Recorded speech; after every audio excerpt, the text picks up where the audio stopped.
প্রশ্ন হলো, ইস্তেহাজাগ্রস্ত নারী কি ওয়াক্তের ভেতর ফরজ সুন্নত সকল নামাজ একই ওযু দ্বারা আদায় করতে পারবে? উত্তর হলো হ্যাঁ, পারবে। কোনো নারী যদি ইস্তেহাজাগ্রস্ত হন, অর্থাৎ মাসিকের পরও তার ব্লিডিং অব্যাহত থাকে, যেটা মাসিকের টাইম ওভার হয়ে গেছে তারপরও দেখা যাচ্ছে, এটাকে অসুস্থতার ব্লিডিং বা ইস্তেহাজার ব্লিডিং মনে করা হবে। এবং কেউ যদি এরকম অনবরত তার শরীর থেকে রক্ত, পুজ, পানি ইত্যাদি বের হতে থাকে বা এই জাতীয় পরিস্থিতি যদি কারোর মধ্যে থাকে, তাহলে তাকে মাজুর বলা হয়। মাজুর ব্যক্তি প্রত্যেক ওয়াক্ত নামাজের জন্য উজু করবেন। উজু করার পর পরবর্তী ওয়াক্ত আসার আগ পর্যন্ত এই ওয়াক্তের ভিতরে তিনি যত খুশি তত নামাজ পড়তে পারেন। এর মধ্যে ফরজ নামাজও পড়তে পারেন, নফল নামাজও একই উজু দিয়ে পড়তে পারবেন। এরপরে প্রশ্ন হলো, জীবিকার তাগিদে অনেক ক্ষুদ্র ব্যবসায়ী রাস্তা ও ফুটপাতে বিভিন্ন পণ্য বিক্রি করেন। শহরকে যানজট ও দখল মুক্ত করার জন্য অভিযানের সময় অনেক ক্ষেত্রে তাদের পণ্য জোরপূর্বক জব্দ করা হয়, ফলে তারা ও তাদের পরিবার চরম আর্থিক সংকটে পড়েন। শরীয়তের দৃষ্টিতে রাস্তা ও ফুটপাতে দখলের অপরাধে ক্ষুদ্র ব্যবসায়ীদের পণ্য এভাবে জব্দ করে নেওয়া কতটা বৈধ? উত্তর হলো যে অনুমোদন ছাড়া আসলে রাস্তাঘাটে এভাবে দখল করে সেখানে ফুটপাতে দোকানপাট করা এটা জায়েজ নয়।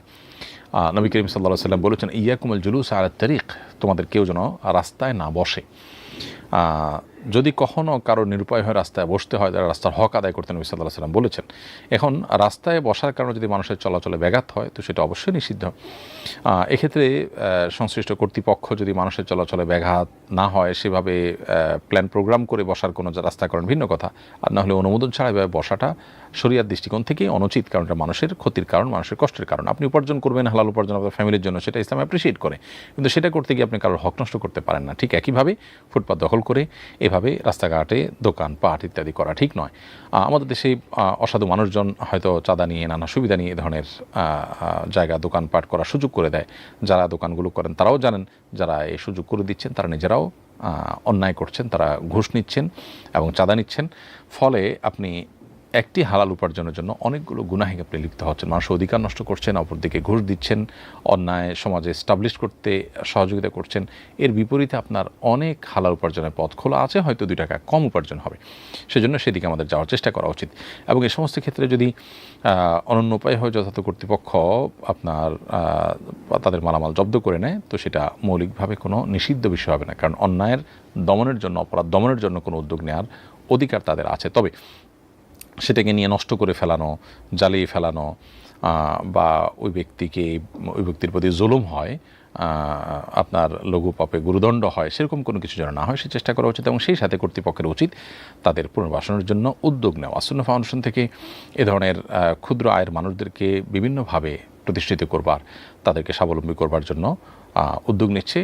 সরকারিভাবে আরও বিভিন্ন প্রতিষ্ঠান থেকে এই ধরনের উদ্যোগ যদি নেওয়া হয়, আমার বিশ্বাস ফুটপাতের এই সমস্যাগুলো অনেকখানি দূর হয়ে যাবে। এরপরে প্রশ্ন হলো, আমার উপর হজ ফরজ হয়েছে, স্বামীকে জানালে তিনি আমাকে নিয়ে যেতে চাচ্ছেন না। পরে আমি আমার একজন মাহরামকে নিয়ে হজে যাওয়ার প্রস্তুতি নিয়েছি, কিন্তু তিনি বাধা দিচ্ছেন। এই অবস্থায় আমার করণীয় কি? স্বামীর কথা অমান্য করে কি আমি হজে যেতে পারবো? উত্তর হলো হ্যাঁ, স্বামীর অনুমতি ছাড়াও এক্ষেত্রে আপনি হজে যেতে পারবেন। কারণ হজ যখন কার উপর ফরজ হয়ে যায়, তখন স্বামী ফরজ কাজ থেকে বাধা দেওয়ার অধিকার রাখেন না। স্বামীর কথা আপনি স্ত্রী হিসাবে মানতে বাধ্য, কিন্তু যতক্ষণ পর্যন্ত তিনি আপনাকে কোনো ফরজ আদায় করতে বাধা না দেন। কোনো স্বামী যদি কাউকে নামাজ পড়তে বাধা দেন, সে বাধা যেমন শোনা জরুরি না, ঠিক একইভাবে হজ করতে বাধা দিলে সেটাও শোনা জরুরি না। তবে যদি স্বামী বলেন যে বছর না পরের বছর যাও, এমনি না অমনি যাও, তাহলে সেক্ষেত্রে যথাসম্ভব তার কথাকে শোনা দরকার। অনেক সময় দেখা যায় স্বামীর বছর অসুবিধা, পরের বছর তিনি যেতে পারবেন, তো বিশেষ কোনো অসুবিধা না থাকলে সেটি আমলে নেওয়া যেতে পারে। এমনিতে স্বামী যদি আপনাকে অনুমোদন না করেন, না তোমাকে যেতে দিচ্ছি না, বা ঘোরাঘুরি করেন, বা আপনার বছরকে বছর পার করেন এভাবে নানান অজুহাত দিয়ে টাল বাহানা করে, তাহলে সেক্ষেত্রে স্বামীর কথা মানতে আপনি বাধ্য নন। অনেককে বলতে শুনি শার্ট প্যান্ট এবং স্যুট টাই পরা উচিত নয়, কারণ এতে ইহুদি নাসারাদের সাদৃশ্য গ্রহণ করা হয়, কিন্তু পেশাগত কারণে আমাকে এসব পোশাকই পরতে হয়। আমি জানতে চাই কোন কোন ক্ষেত্রে ইহুদি খ্রিস্টানদের সাদৃশ্য গ্রহণ করা নিষিদ্ধ? উত্তর হলো, আকিদার ক্ষেত্রে, বিশ্বাসের ক্ষেত্রে তারা যে বিশ্বাস করে ওই রকম বিশ্বাস ধারণ করা এটা কুফর, এটা ঈমান থেকে মানুষকে বের করে দেয়।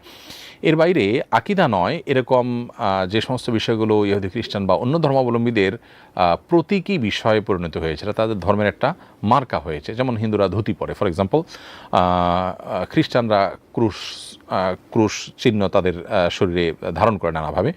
এগুলো প্রতীকী বিষয়। এগুলোর ক্ষেত্রেও তাদের সাদৃশ্য গ্রহণ করা হারাম পরিষ্কারভাবে। আর যে সমস্ত বিষয়গুলো মুসলিম অমুসলিম সকলের মধ্যে প্রচলিত এবং এগুলোর মধ্যে কোনো ধর্মীয় সিম্বলের জায়গা আর থাকেনি, সেগুলো ক্ষেত্রে সাদৃশ্য যদি হয়ে যায় তাদের সাথে, তাতে অসুবিধা নেই। কোট টাই স্যুট প্যান্ট এগুলো খ্রিস্টান বা কোনো ধর্মের মানুষের প্রতীকে আর প্রতীকে সীমাবদ্ধ নয়, বরং এটা তারা তাদের বাইরে সবাই পরে, এটা পুরা দেখে কাউকে তার ধর্মীয় পরিচয় চিহ্নিত করা যায় না। ফলে এটা কোনো মুসলমান পড়লে তিনি গুনাহ করেছেন, হারাম করেছেন এবং এডুকেশনের সাথে সাদৃশ্য হয়েছে এমনটি বলবার কোনো কারণ নেই। শুধুমাত্র শরীরে কোনো নিষেধাজ্ঞা যেন লঙ্ঘন না হয়, যেমন টাকনু নিচে যেন পোশাক না যায়, উপর দিক থেকে কোনো পোশাক যেন না যায়, সেদিকটা খেয়াল করলে ইনশাআল্লাহ আপনার জন্য এটি জায়েজ হবে। নির্বাচনের সময় প্রার্থীরা মানুষের বাড়ির দেয়ালে পোস্টার লাগান, এতে দেয়ালের সৌন্দর্য নষ্ট হয়। বিনা অনুমতিতে কারো ব্যক্তি মালিকানাধীন বাড়ির দেয়ালে পোস্টার লাগানো জায়েজ হবে কিনা? উত্তর হলো না। বিনা অনুমতিতে কারোর বাড়ির দেয়ালে পোস্টার লাগানো এটা অনুচিত, এটা নাজায়েজ কাজ, এটা তার অধিকার লঙ্ঘন করা। আমরা আমাদের এই গণতান্ত্রিক সমাজে বিশেষ করে এই ধরনের কর্মকাণ্ডকে কোনো অপরাধ মনে করি না, যেটা খুবই দুর্ভাগ্যজনক বাস্তবতা। আমি আফ্রিকার উগান্ডার মতো দেশে দেখেছি যে সেখানে নির্বাচনের ঠিক আগ মুহূর্তে আমরা গিয়েছিলাম, সেখানে তারা কোনো ওয়ালে বা ইয়েতে সাধারণত পোস্টার লাগানোটা আমাদের চোখে খুব একটা পড়েনি, বরং নির্দিষ্ট জায়গায় তারা পোস্টার লাগাচ্ছেন। তো আপনি মনে চাইলেও কারোর দেয়ালে পোস্টার লাগালেন, মনে চাইলেও কারোর দেয়ালে আপনি দেয়াল লিখন করলেন, চিকা মারলেন, অন্যরা অনেকে মারে সে যুক্তিতে আপনিও মারলেন, এটা কোনো অবস্থাতেই উচিত নয়, গ্রহণযোগ্য নয়। যারা মানুষের সেবা করতে চান তারা যদি মানুষের অধিকার নষ্ট করে সেবা করার ওই চেয়ার পর্যন্ত যান, তাহলে সেখানে গিয়ে তিনি কী করবেন, যার ভিতরে এই চেতনাটা কাজ করে না। এই জন্য এটা কোনো দায়িত্বশীল মানুষদের কাজ না। সন্দেহাতীতভাবে আমাদের রাজনীতিবিদদের বা আমরা যারা পোস্টার লাগাই, এমনকি মাহফিলের পোস্টারও যদি হয়, সেটাও যদি কারো ওয়ালে লাগালে তিনি অসন্তুষ্ট হবেন মনে হয়, তাহলে সেখানে লাগানো উচিত নয়। কোথাও যদি কেউ পোস্টার লাগাতে নিষেধ করে থাকেন, লেখা থাকে, তাহলে তার সে লেখাকে আমলে নিতে আপনি বাধ্য, না হলে আপনি তার অধিকার লঙ্ঘন করেছেন এবং আল্লাহর কাছের জন্য জবাবদিহি করতে হবে। আজকাল হয়তো এ ধরনের বিষয়ের জন্য আপনাকে জবাবদিহির মুখোমুখি হতে হচ্ছে না, কিয়ামতের ময়দানে আপনাকে ঠিকই জবাবদিহির মুখোমুখি হতে হবে। এখন বিষয়টা ছোট মনে হতে পারে, অথচ আল্লাহর কাছে এটা অনেক বড় বিষয়ে পরিণত হতে পারে কিয়ামতের দিন। এরপরে প্রশ্ন হলো, আমার বোনের জন্মের সময় তার পা কিছুটা বাঁকানো ছিল, তবে ছোটকালেই তার সঠিক চিকিৎসা ও অপারেশন করা হলে সম্পূর্ণ সুস্থ হয়ে যায়। 18 বছরের বেশি সময় ধরে স্বাভাবিকভাবে হাঁটাচলা করেছে, শুধু পায়ে সেলাইয়ের দাগ রয়ে গেছে। সাধারণ অবস্থায় সেলাইয়ের দাগ দেখা যায় না, কেবল পাজামা উঠে গেলে সামান্য দেখা যায়। এখন তার বিয়ের সময় পায়ের দাগের কথা পাত্রপক্ষকে না জানালে কি গুনাহ হবে? উত্তর হলো যে এটা যদি ছোটোখাটো কোনো দাগ হয়, যেটা আসলে অন্য অনেকের মধ্যেই থাকতে পারে এবং দাম্পত্য জীবনে এটা কোনো প্রভাব ফেলে না এবং এটাকে দোষণীয় মনে করা হয় না, তাহলে এটা আলাদা করে উল্লেখ করতে আপনারা বাধ্য নন বা উল্লেখ করা আবশ্যক নয়। আর যদি এত বেশি বড় দাগ হয়, যেটা আসলে কেউ অপছন্দ করার ব্যাপার হতে পারে বা দাম্পত্য জীবনে প্রভাব ফেলার মতো বিষয় হয়, তাহলে সেক্ষেত্রে সেটা আপনাদের স্পষ্ট ক্লিয়ার করা উচিত। এরপরে প্রশ্ন হলো, আমার ছেলের বয়স 18 বছর, সে এলাকার আজেবাজে ছেলেদের সাথে চলাফেরা করে, আমাদের বারণ মানে না। বন্ধু নির্বাচন সম্পর্কে তাকে কিছু নসিহা করুন। কোরআন সুন্নাহ কেমন বন্ধু নির্বাচন করার নির্দেশ দেয়? খুবই গুরুত্বপূর্ণ প্রশ্ন। আমাদের তরুণদের অনেকেই এই ভুল পথে পা বাড়ায়। তারা হিয়ালিপনার কারণে বা বন্ধুত্ব বা বন্ধু নির্বাচনের ক্ষেত্রে কোরআন সুন্নাহর যে নির্দেশনা আছে সেটিকে আমলে না নেওয়ার কারণে একটা সময় তারা বিপদগামিতার পথে পা বাড়ায়, বিভ্রান্তির দিকে চলে যায় এবং তারা নিজেরা ক্ষতিগ্রস্ত হয়, পরিবারকে ক্ষতিগ্রস্ত করে, দুনিয়া ও আখিরাত উভয়টি ধ্বংস হয়। এই জন্য আল্লাহ রাব্বুল আলামিন কোরআনে কারিমে বলেছেন, আল আখিল্লাউ ইয়াউমাইদিন বা'দুহুম লিবা'দিন আদুউন ইল্লাল মুত্তাকিন। দুনিয়াতে যারা বন্ধু একে অন্যের, কিয়ামতের দিন তারা পরস্পরের শত্রুতে পরিণত হবে, তবে কোনো মুত্তাকি আল্লাহভীরু বন্ধু যদি কেউ গ্রহণ করে, সে বরং আখিরাতে তার উপকারে আসবে। দুনিয়ার বন্ধু আখিরাতে শত্রুতে পরিণত হবে এই জন্য যে এই বন্ধুত্বের ভিত্তি আল্লাহ ছিল না, আল্লাহ রাসূল ছিলেন না, ইসলাম ছিল না, দিন ছিল না, বরং বন্ধুত্ব হয়েছে শুধুমাত্র ভোগবাদী চিন্তা থেকে কিংবা সময় কাটাবার জন্য হেয়ালিপনা থেকে বা পার্থিব কোনো বিষয়কে কেন্দ্র করে।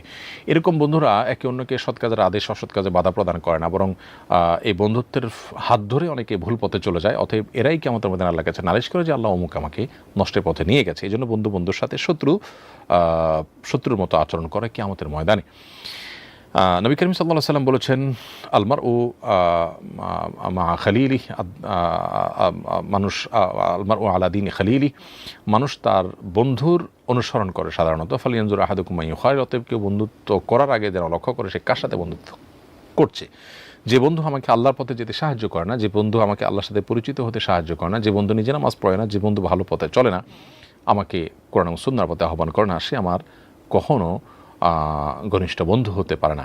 দুনিয়াতে চলার জন্য অনেকের সাথে আমাদের চলতে হয়, সেই হিসাবে তার সাথে চলা যেতে পারে, কিন্তু অন্তরঙ্গ বন্ধু হিসাবে তাদেরকে আমি গ্রহণ করতে পারি একজন মুসলিম হিসাবে, যারা আমাকে আল্লাহর পথে পরিচালিত করে। আমার বিশ্বাস যখন আখিরাতে অনন্ত অসীমকালের জীবন, সেখানে সুখ দুঃখী আমার আসল সুখ দুঃখ, অতএব আমার বন্ধু হবে সে বিষয়টিকে মাথায় রেখে। এ ধরনের বন্ধু আপনাকে কখনো ক্ষতিগ্রস্ত করবে না, অন্যথায় আপনার দুনিয়া আখিরাত উভয়টিকে শেষ করে দিবে আপনার এই ফাসিক বন্ধু বা ভুল পথে নিয়ে যায় এরকম বন্ধু। অতএব বন্ধুত্ব নির্বাচনের ক্ষেত্রে এই বিষয়গুলো আমাদের খেয়াল করা উচিত।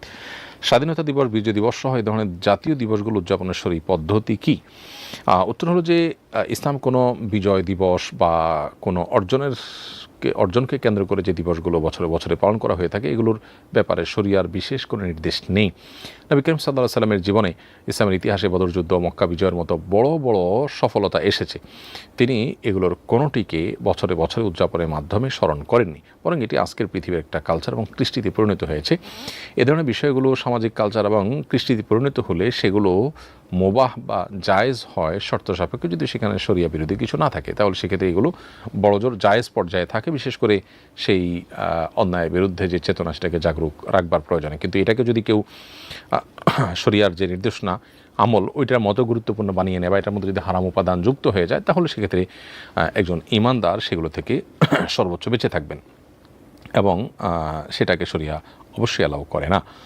এরপরে প্রশ্ন হলো কুকুর পালন করা, কুকুরকে স্পর্শ করা, চুম্বন করা এবং বিছানায় নিয়ে ঘুমানোর বিধান জানতে চাই। উত্তর হলো বিশেষ প্রয়োজন হলে কুকুর এটা পাহারাদারের কাজে ব্যবহার করা যেতে পারে এবং সেটার জন্য কুকুরের প্রশিক্ষণ দেওয়া, লালন পালন করা এটা জায়েজ হতে পারে। কিন্তু বাসা বাড়িতে নিজের ঘরের মধ্যে কুকুরকে ভালোবাসা জায়গা থেকে তার সাথে মাখামাখি করা এটা অনুচিত এবং স্পিরিচুয়ালি আমরা একজন ইমানদার হিসাবে আমরা ক্ষতিগ্রস্ত হই এর মধ্য দিয়ে। আজকের পৃথিবীতে সেই বিষয়গুলোকে খুব অ্যাগ্রেসিভলি সমাজে পুশ করার চেষ্টা করা হচ্ছে, গেলানোর চেষ্টা করা হচ্ছে, যেগুলো কোরআন হাদিসে নিষিদ্ধ। যেমন কুকুরকে যেভাবে বাসা বাড়িতে এমনকি বেডরুমে নিজেদের সাথে রাখা হয় এবং লালন পালন করা হয়, অন্য কোনো প্রাণীকে সেটা করা হয় না। হ্যাঁ, কুকুরের হয়তো এমন কিছু দিক আছে যেগুলো তো অনেক প্রাণীর মধ্যে নেই, কিন্তু অনেক প্রাণীর মধ্যে আছে যেগুলো আসলে সেভাবে দেখা হয় না বা কুকুরের মতো এরকম পজিটিভলি সেগুলো দেখা হয় না। মূলত কোরআন হাদিস যেটাকে নিষেধ করেছে, শয়তান আমাদের শত্রু, সে সমাজে সেটাকে তত বেশি এস্টাবলিশড করেছে তার মানুষ অনুসারীদের মাধ্যমে। এই জন্য একজন ইমানদার এই অতিরিক্ত কুকুর প্রীতি, হ্যাঁ অন্য 10টা প্রাণীর মতো তার প্রতি আপনি দয়াদ্র হবেন। একজন নারী তিনি একটা কুকুরকে পানি পান করিয়ে ব্যভিচার নারী হয়ে আল্লাহর নাজাত মুক্তি লাভ করেছেন। অর্থাৎ যে কোনো প্রাণের প্রতি দয়া করলে ফিকুল্লি কাবিদি রতবাতিন আজরুন, প্রত্যেক প্রাণী যার ভিতরে প্রাণ আছে, জীবন আছে, তাকে উপকার করলে বা তার প্রতি অনুগ্রহ করলে আপনি আল্লাহর কাছে সওয়াব পাবেন। সেই জায়গা থেকে অনুগ্রহ করতে পারেন, কিন্তু তাকে আপনি বাসাবাড়িতে স্থান দেওয়া বা তাকে আপনি নিজের মধ্যে নিয়ে আসা বা তার সাথে পরিবারের সদস্য করে নেওয়া এটা স্পষ্টত গুনাহের কথা। নবী সাল্লাল্লাহু আলাইহি ওয়াসাল্লাম বলেছেন, লা তাদখুলুল মালায়েকাতু বাইতান ফীহি কালবুন আসূরা, যে ঘরে কুকুর বা কোনো প্রাণীর ছবি থাকে বা ভাস্কর্য থাকে সেখানে কোনো রহমতের ফেরেশতা প্রবেশ করেন না। বিধায় এটা একজন ইমানদারের জন্য জায়েজ নয় এবং এর মাধ্যমে আমরা আধ্যাত্মিকভাবে ক্ষতিগ্রস্ত হচ্ছি, এটা আমরা হয়তো অনুভব করতে পারি না। এরপরে প্রশ্ন হলো, আমি যৌথ পরিবারে বাবার সঙ্গে ব্যবসা করি, প্রায় 25 বছর ধরে পরিবারের সব সদস্যের খরচ ওই ব্যবসা থেকেই বহন করছি। এত বছর পরও বাবা আমাকে ব্যবসা বা পরিবার থেকে আলাদা করছেন না। আমার নিজের নামে কোনো স্থায়ী সম্পদ নেই, অথচ আমার 3 সন্তান আছে। আমি ভবিষ্যৎ নিয়ে উদ্বিগ্ন। এই অবস্থায় বাবাকে না জানিয়ে ব্যবসা থেকে কিছু অর্থ সঞ্চয় করলে জায়েজ হবে কিনা? প্রিয় দর্শক, উত্তর হলো যে আপনি বাবার সাথে যে পরিবারের যৌথ ব্যবসা করছেন, আপনার ভাষ্যমতে দীর্ঘদিন থেকে এই ব্যবসা আপনি করছেন এবং পরিবারের খরচ খরচা আপনি সেখান থেকে শুধুমাত্র বহন করছেন, আপনার কোনো ভবিষ্যৎ সঞ্চয় হচ্ছে না। এক্ষেত্রে আপনি বাবাকে না জানিয়ে সেখান থেকে কোনো টাকা নিতে পারেন না, কারণ ব্যবসা যদি বাবার হয় এবং সেখানে আপনি শ্রম দেন, তাহলে তার অনুমোদন ছাড়া আপনি লুকিয়ে ছাপিয়ে কিছু নিতে পারবেন না। হ্যাঁ, আপনি তাকে পরিষ্কারভাবে বলতে পারেন যে বাবা, তোমার ব্যবসায় আমি সময় দিতে পারি, বিনিময়ে আমাকে এটা দিতে হবে। বাবা সন্তান হলেও লেনদেন পরিষ্কার হতে পারে, বরং হওয়া উচিত। বিধায় আপনি তাকে বলতে পারেন যে আমি তোমার এখানে কাজ করবো, বিনিময়ে আমাকে এই টাকা দিবে, আমার সংসার চলার পর অতিরিক্ত আমাকে এই টাকা দিতে হবে, তারপর আমি কাজ করব। অথবা আপনি নিজে অন্য কিছু করবেন, সেটা করতে পারেন, কিন্তু বাবাকে না জানিয়ে লুকিয়ে ছাপিয়ে কিছু আপনি নিতে পারেন না। এরপরে প্রশ্ন হলো, আমার যমজ ছেলে হয়েছে, 2টি ছাগল দিয়ে কি আকিকা সম্পন্ন করতে পারবো? যমজ ছেলে হলে আপনাকে 2টি ছাগল নয় বরং 4টি ছাগল, প্রত্যেক ছেলের জন্য 2 করে, 2টি ছেলের জন্য 4টি ছাগল জবে করে আপনাকে আকিকা করতে হবে। অতএব শুধু 2টি ছাগল দিয়ে আপনার আকিকা করলে সেটা আপনার জন্য যথেষ্ট হবে না। আর যদি আপনার সামর্থ্যের বাইরে থাকে, এটি আপনার জন্য কষ্ট হয়ে যায়, তাহলে সেক্ষেত্রে আপনি 2টি ছাগল দিয়ে আকিকা করলেও আদায় হয়ে যাবে। এমনকি আকিকা না করতে পারলে সেজন্য শরীয়ত আপনাকে বাধ্য করে না। যদি কার সামর্থ্য না থাকে তিনি না করলেও চলবে। তবে যেহেতু ছেলে 2টি, অতএব 4টি ছাগল আকিকা হিসাবে করাটাই হলো শ্রেয়। এরপরে প্রশ্ন হলো, প্রিয়ন্ত নির্মা, আপনি লিখেছেন আমার স্বামী ঋণ পরিশোধ করতে চায় না, স্বামীর কাছ থেকে টাকা চুরি করে সে ঋণ পরিশোধ করা জায়েজ হবে কিনা? প্রিয় বোন, আপনার প্রশ্ন উত্তর হলো, আপনার নিজের ঋণ যদি হয় তাহলে সেটা তো স্বামীর থেকে চুরি করে বা স্বামীর টাকা না বলে সেটা দিয়ে আপনার ঋণ পরিশোধ করার প্রশ্নই ওঠে না। স্বামীর ঋণ স্বামী পরিশোধ করতে চায় না, এখন আপনি কল্যাণকামী হয়ে স্বামীর টাকা সরিয়ে রেখে স্বামীর অজান্তে সেটা দিয়ে তার ঋণ পরিশোধ করতে চাইলে সেটা আপনার জন্য উচিত হবে না, জায়েজ হবে না। কারণ ঋণ পরিশোধ করতে স্বামী বাধ্য, সেটা তিনি এখন না করে কয়দিন পরে করতে পারেন, কিন্তু আপনি তাকে না জানিয়ে প্রায়োরিটি ঠিক করে ঋণ পরিশোধ করা তার টাকা থেকে এটা জায়েজ হবে না। বরং আপনি নিজে থেকে উদ্যোগ নিয়ে ঋণ পরিশোধ করে তার কাছ থেকে সেটা আপনি আদায় করে নেওয়ার সুযোগ থাকলে আদায় করে নিলেন তাকে বলে, সেটা ভিন্ন বিষয়। অথবা তিনি ঋণ পরিশোধ না করে যদি মৃত্যুবরণ করেন, তাহলে তার রেখে যাওয়া যে সম্পদ থাকবে সে সম্পদ থেকে আপনি তার মৃত্যুর পর তার ঋণ পরিশোধ করার উদ্যোগ নিতে হবে, সেটি ভিন্ন বিষয়। মা জীবিত অবস্থায় বোনকে সম্পদ দিচ্ছেন, আমাকে সান্ত্বনা দিতে বলেছেন, মারা যাওয়ার পর তো তুমি সব সম্পদ পাবে, মায়ের রেখে যাওয়া সব কিছু কি আমি পাবো?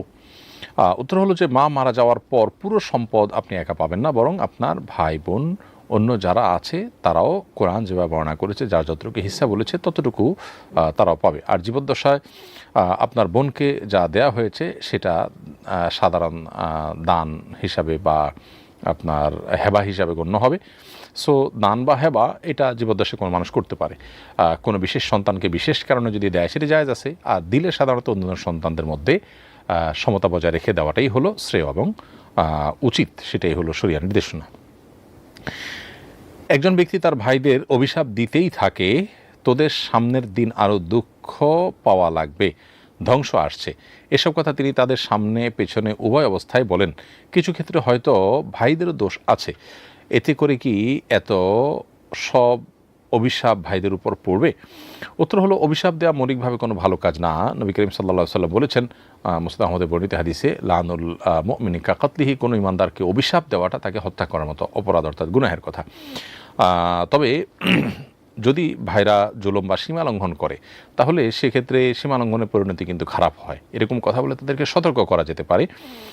আর যদি চরম সীমা পৌঁছে যায় এবং সে নিরুপায় হয়ে মনের কষ্টে তার মধ্যে বদদোয়া আসে, তাহলে সেক্ষেত্রে ভাইদের ক্ষতিগ্রস্ত হওয়ার কিন্তু আশঙ্কা থাকে।